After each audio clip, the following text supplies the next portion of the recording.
important. Donc, on met en place sur l'île de Montréal un moratoire dans le programme du gouvernement du Québec sur les demandes et sur les renouvellements là, qui sont aux 2 ans, aux 3 ans, aux 4 ans.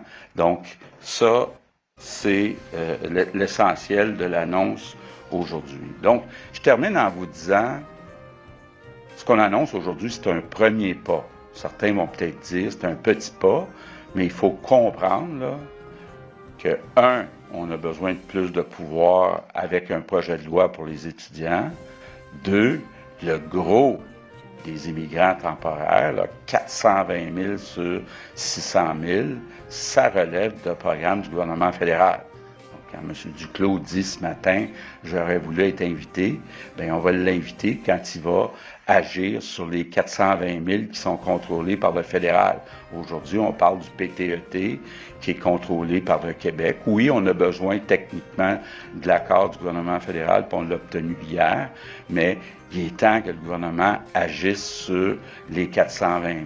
Donc, je conclus en disant, j'ai un devoir. On a tous un devoir de réduire le nombre d'immigrants temporaires pour être capable de protéger nos services publics.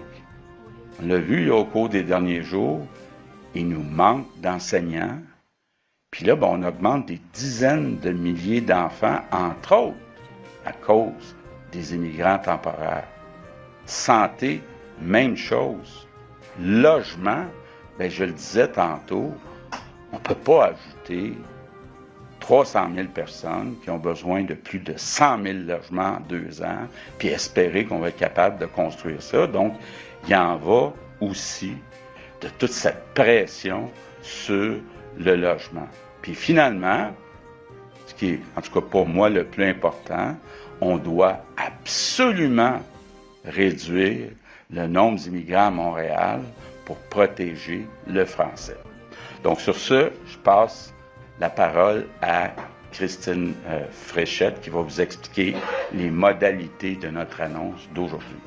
Merci beaucoup, Monsieur le Premier ministre. Donc, merci à vous tous d'être présents en si grand nombre pour cette annonce importante que vient de faire le Premier ministre. Alors moi, effectivement, je vais vous parler plus en détail, dans le fond, de ce qui se trouve derrière ces annonces. Alors, on le sait là tous, l'augmentation considérable des résidents non permanents, c'est-à-dire des travailleurs étrangers temporaires, des demandeurs d'asile, également des étudiants étrangers, c'est une préoccupation de première importance pour notre gouvernement.